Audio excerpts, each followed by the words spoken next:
What's up guys, in this video you're going to be learning why you need to train in order to win at the poker tables. Now I've got a special announcement to make at the end of this video where a few spots have become available to work with me one-on-one to level up all areas of your mindset, performance and lifestyle. If this sounds like a good fit for you, stick around to the end of the video for the announcement on that. With that being said, let's dive into today's video. So I want to talk about how you need to train in order to be competitive at poker. And to show you why, I'm going to first off use the analogy of a 100-meter sprinter, and then I'll show you why it's exactly the same for a poker player and how you need to be training towards a specific objective and training certain skills that give you the best opportunity to succeed.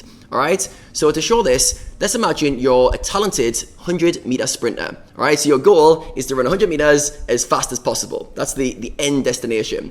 Now let's say you're quite talented and you start to win some events at school. You win your school sports day and you've done no training, you're just quite talented. Alright, so awesome. You get spotted by maybe a coach, maybe by a teacher, and they start saying, look, you're pretty good, why don't you join a club and run against other people? So then you start to join a club and you start to train. All right, so you start to train maybe 2 to 5 times a week, depending on your age group, and you're basically gonna be training your speed. All right, you want to go fast, so you're going to train speed. That's the kind of basics to begin with. I used to do middle distance running myself, so when I first got into running, I used to do a lot of endurance and train that skill set, and then you add skill sets as you go. So first, all you need to care about is running faster. All right, so 2 to 5 times a week, you turn up, do some of your speed work, and because you're talented, you start to have success and you start to win some of these local events. You start to win some of these local club events and beat the competition. Awesome. This is good that you're on the right track. And now they're starting to go, why don't we start to compete at more of a regional level? All right, so they want to start to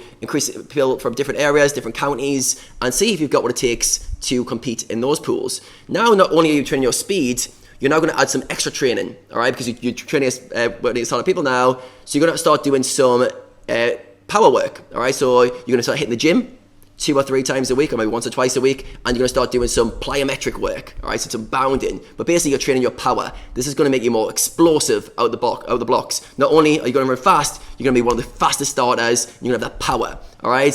So again, you're training really hard, you're doing your speed work a few times a week, you're hitting the gym a few times a week, doing your block work to get your power going.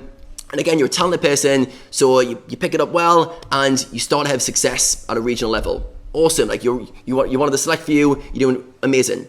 Now, the next jump up for you is to go, have you got what it takes to compete at a national level? Oof, big jump from regional to national, right? From county to the big pond of the whole nation. Now, you're gonna have to add a few more skills to your repertoire. And now your coach is like, all right, we've got your speed work going, we've got your power work going.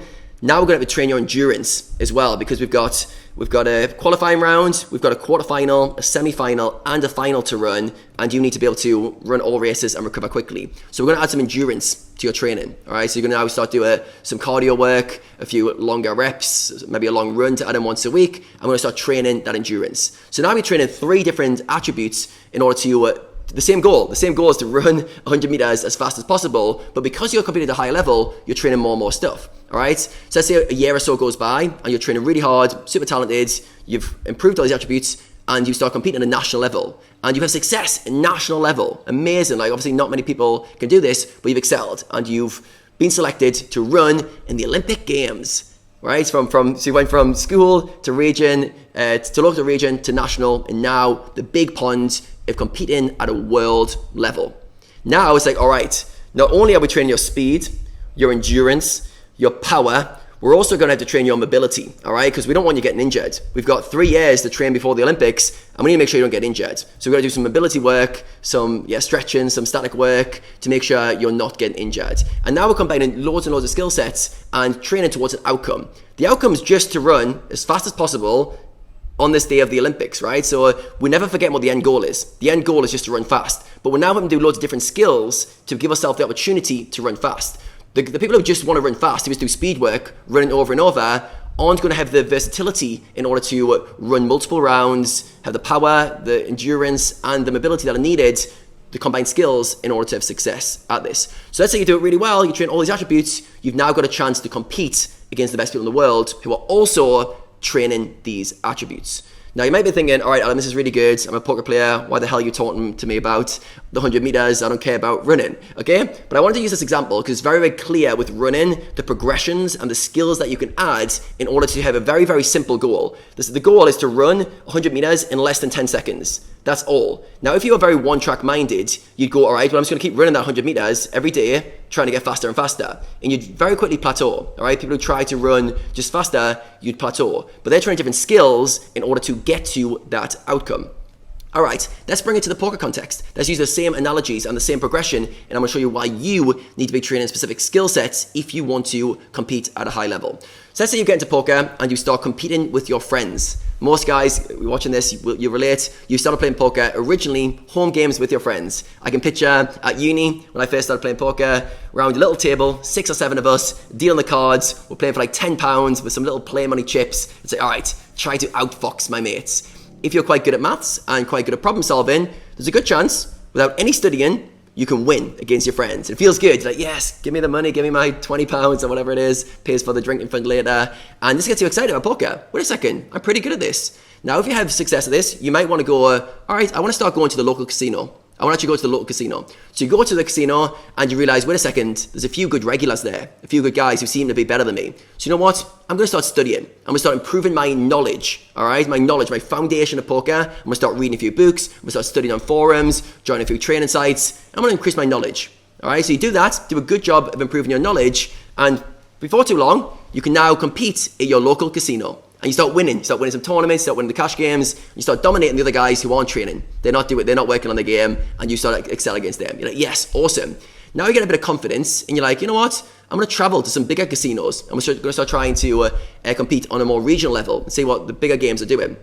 So now you go into a more difficult player pool, you need to start tightening up your game and improving further. So at the moment you're working on your studying and trying to improve your knowledge, now you're going to start looking at your decision making. How do I make decisions? How do I make decisions under pressure? What's my kind of priority of checklist of questions I ask myself? And how can I fine tune my decision making machine so when I'm under pressure in a big spot, I can actually make the optimal decisions? So you start working on this, you start optimizing your decision making machine, and you're still improving your knowledge, still studying, still doing strategy work, still learning more and more about the game. Now, you pick it up well, you do a good job at this, all of a sudden you're competing at a regional level. You start to win some tournaments there, and you're like, this is good, I'm really, really good at this game, awesome. Now you want to take it to a more national level. So you want to start going to some of the biggest events in the country with the biggest, the strongest players. Now you've realized that you need to start improving a few other things. You realize you can't focus very long. You get distracted quite easily. You're like, oh, when I'm sitting, I play well sometimes, but I'm quite erratic. Sometimes I'm in the zone, sometimes I'm not. And you realize you need to start training your focus. You need to start working on holding your attention and improving your energy level so you can actually sustain a high level of focus at the tables. So now you're working on improving your knowledge, you're now working on your decision-making machine, and you're trying to improve your focus with different approaches to that. If you do a good job at that, awesome. You then start to compete at a national level. You may not be the best player in the country, but you now can hold your own against the other players who are also training. It might take a year or two to get to that level, but you train these skills every day, and the people who aren't, you're quickly getting above them all, all right? So anyone's got weak links, you're overtaking them, all right? Then we get to the world level. Maybe you want to compete in the World Series of Poker, or maybe you're an online player and you go straight into the online field, which I'll talk about in a second. But now you want to compete at the world level. You go, I want to compete against the best players in the world, all right? It might not mean playing the highest stakes, but you want to compete on an international level, all right? So this could be online or it could be a World Series event. So now you need to also start controlling another skill set. Something that you found further away, you often get angry, or you often get frustrated, or lose your emotional control. So now, the next skill set, you need to start working on your emotional control so you can stay in control of your emotions. So you've went from beating some home games, now you want to compete on a world level. You're now training, daily training, your knowledge, your decision-making machine, your focus, and your emotional control. Any weak link here could let you down, all right? So you've got to train all 4 of these attributes in order to compete at a world level, all right? If you were just trying to compete in your local casino games, you would not need to do this. You wouldn't need to go this far. But because you want to compete at a world level, you need to start training all the same different skills. So in the same way that the sprinter trains speed, that's you train knowledge. In the same way the sprinter trains power, you work on your decision-making machine. In the same way the sprinter adds endurance, you add focus. And then finally, the sprinter adds some mobility so he doesn't get injured. You add emotional control so you don't tilt off your stack. All right. If you're not working on these attributes, if you're not training these skill sets, when you try to compete at a high level, very often you come unstuck. And then you go, well, it's not my fault, or I got unlucky, or why can't I do this? And you don't realize it's like a 100-meter sprinter. When you sit down online to play at a mid to high stakes game, you're competing against other people who are doing these things, who are training in this way to perfect these skill sets. If you entered a high level 100-meter sprint, no matter how talented you were, if you weren't training the core skill sets, very quickly you're going to find out you're out of your depth. All right. So what I found with a lot of poker players is they're talented. All right. So you're watching this. You're probably a talented poker player. You're probably good at making decisions. You've got a natural gift for poker. Awesome. That means you can beat your friends. You might be able to beat some local games. You might be able to beat some low stakes online games. But if you want to start getting to mid stakes, to high stakes, and really, really excelling, are you training? Are you training the core skill sets? Are you training your focus every day? Have you got a clear trainer program that works on holding attention for longer, to be able to focus narrowly on a specific variable? Are you working on your emotional control? Are you working on your mindset so that things don't affect you? Can you reframe situations so that you don't tilt or lose any sort of negative emotional energy? If not, my question is, how do you expect to compete? How do you expect to compete with people who are working on the core attributes? All right, so you've got to figure out what is the end goal. The end goal is to sit down, play poker, make high-level decisions for a long period of time. All right, that's all it is. Right? Can you make really good decisions for a long period of time? To do that, you need to work on your knowledge, your decision making, your focus, and your emotional control at a bare minimum. And you need to have a training program that works on these things. So are you training these variables? And if not, how do you expect to be good at them? All right, I'm a very optimistic person, but I know if I don't train stuff, I don't get good at it. If I try to get stronger at the deadlift without training for certain variables, it's not going to work. All right, so for you guys, are you training the right things? So I want this video here to really spark you to think about yourself more like an athlete. Are you training like an athlete right now for poker? Are you sitting down expecting to compete at a high level without putting in the work? All right, are you not doing the training? A lot of poker players just play poker over and over and over and over, and they don't put the work in. They're not training the key skills needed to actually succeed in poker over the long term. So if you want to play online in the high games or mid games, you've got to put the work in. You can't just show up and enter, which you actually can online, but you're not going to be able to compete at a high level consistently unless you put in the work. Now, if you're a poker player watching this and this has really resonated with you, you're like, you know what?